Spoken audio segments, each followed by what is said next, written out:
વડોદરા શહેર જિલ્લા કોંગ્રેસ સમિતિની પ્રેસ કોન્ફરન્સ યોજાઈ। શિક્ષણ બચાવ અભિયાન અંતર્ગત યોજાઈ પ્રેસ કોન્ફરન્સ। પ્રદેશ કોંગ્રેસના પ્રવક્તા મનીષ દોશી સહિત શહેર કોંગ્રેસ પ્રમુખ અને હોદ્દેદારો હાજર રહ્યા હતા। વિશ્વવિખ્યાત એમએસ યુનિવર્સિટીના પડતર પ્રશ્નો બાબતે તેમણે સવાલો ઉઠાવ્યા હતા।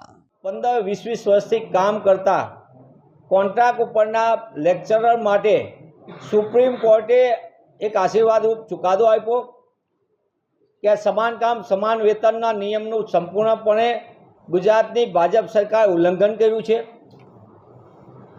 આર્થિક શોષણ છે ને આ પદ્ધતિ બંધ થવી જોઈએ અને તાત્કાલિકપણે જે અધ્યાપકોનું વર્ષોથી શોષણ થાય છે એમને પૂરો પગાર આપવાની માટેની પણ સુપ્રીમ કોર્ટે આદેશ આપ્યો।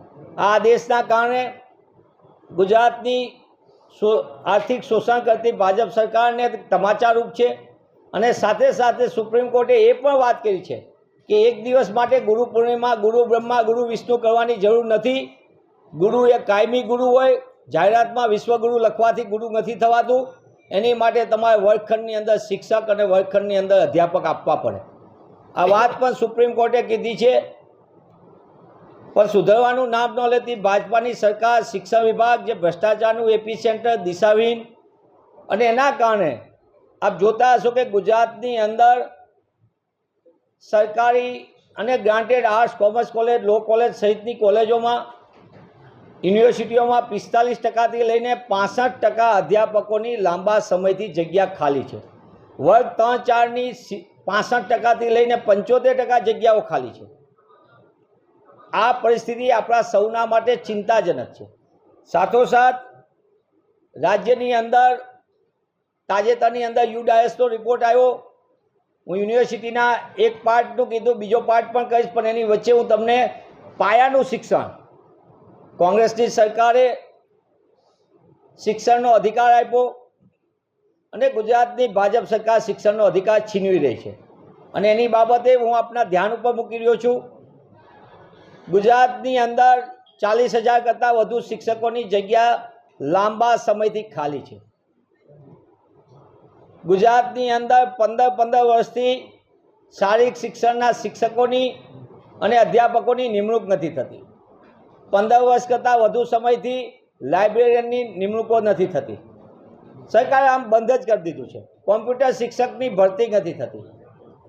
આની સામે શું? સરકાર જે વસ્તુ ન કરે એના સૂત્રો આપે। સરકારે કીધું કે ભણશે ગુજરાત અને શિક્ષકો વિનાની શાળાનું મોડેલ આપ્યું। સરકારે સરસ મજાનું બીજું સૂત્ર આપ્યું, વાંચે ગુજરાત અને 15 વર્ષ કરતાં વધુ સમયથી લાઇબ્રેરિયનની ભરતી નહીં કરવાની। સરકારે સૂત્ર આપ્યું, રમશે ગુજરાત, ખેલશે ગુજરાતની વાત કરી અને 7,000 શાળાઓમાં તો મેદાન જ નથી અને 15 વર્ષથી શારીરિક શિક્ષણના શિક્ષકોની નિમણૂકો નથી કરતી, અધ્યાપકોની નિમણૂક નથી કરતી। તો કેવી રીતે વાંચશે ગુજરાત, કેવી રીતે રમશે ગુજરાત અને કેવી રીતે ભણશે ગુજરાત? આ વાત હું આપના માધ્યમથી ગુજરાતની જનતા સમક્ષ મૂકવા માગું છું। સાથોસાથ ગુજરાતની અંદર 2900 કરતાં વધુ શાળાઓ, 2936 શાળાઓ માત્ર એક શિક્ષકથી ચાલે છે। 14,562 શાળાઓ એવી છે જેમાં એક વર્ગખંડમાં એક કરતાં વધુ ધોરણના વિદ્યાર્થીઓને ભણવા માટે મજબૂર થવું પડે છે। ગુજરાતમાં 42,000 કરતાં વધુ ઓરડાઓની ઘટ છે। આપે જોયું છે તાજેતરમાં આપના બધાના માધ્યમથી જ આપણા અંબાજીથી ઉમરગામ સુધીના આદિવાસી પટ્ટામાં ખાસ કરીને છોટાઉદેપુર, વડોદરા જિલ્લાના એના શાળાઓની દુર્દશાની વિગતો આપ સૌએ પ્રસિદ્ધ કરી હતી, એટલે હું એને પુનરાવર્તન નથી કરતો, પણ આ હકીકત આપના માધ્યમમાંથી પણ લોકો સુધી પહોંચી છે। સાથોસાથ યુનિવર્સિટી કક્ષાએ ગુજરાતની અંદર એમએસ યુનિવર્સિટીની અંદર પ્રોફેસર પરિમલ વ્યાસ ચર્ચાસ્પદ અને વિવાદાસ્પદ કુલપતિ, મોટા પાયે ભરતીમાં ભ્રષ્ટાચાર, ગેરરીતિ અને એની સમગ્ર વ્યાપક તપાસ થઈને એનો અહેવાલ ગાંધીનગરમાં બેઠેલા શિક્ષણ વિભાગ, જે ભ્રષ્ટાચારનું એપી સેન્ટર છે, એ શિક્ષણની ગુણવત્તા સુધારવાને, ભ્રષ્ટાચારને રોકવાને બદલે એના અહેવાલને અભેરાએ ચડાવી દીધો છે। આજ દિન સુધી એની આગળની કાર્યવાહી નથી થતી। એ પછી પીએફમાં પ્રોવિડન્ટ ફંડનું કર્મચારીઓની બાબતની હોય, વિસંગતતા, જમા ન કરાવે એની તપાસ હોય। એમના સમયની અંદર લાગતા વળગતાઓને કેવી રીતે નિમણૂક આપવામાં આવી એની પણ વિવાદાસ્પદ નિમણૂકોની બધી ફરિયાદો થઈ, તપાસમાં પણ ખુલ્લું પડ્યું. એનાથી આગળ પ્રોફેસર શ્રીવાસ્તવ, જેની ડિગ્રી અને એનો શૈક્ષણિક અનુભવ, જે ગુરુ પોતે પોતાના જ અનુભવમાં ગોલમાલ કરીને આવે, એ MS યુનિવર્સિટી વિશ્વ પ્રખ્યાત યુનિવર્સિટીના કુલપતિ બનાવનાર કોણ?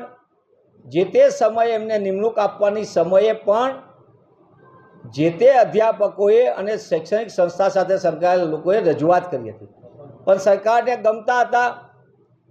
વ્યાપક વિરોધ થયો, નામદાર વડી અદાલત ગુજરાતમાં ચાલ્યો કેસ લાંબો, અને એમને ખબર પડી કે હવે બચવાનો કોઈ આરો નથી, તો એમની સમય મર્યાદા પૂરી થાય, ટર્મ પૂરી થાય એના 1 મહિના પહેલાં એમને નામદાર વડી અદાલતમાં રાજીનામું પાછલા બારણે આપી અને સંપૂર્ણપણે બચાવી લેવાનું પાપ પણ ભાજપ સરકારે કર્યું.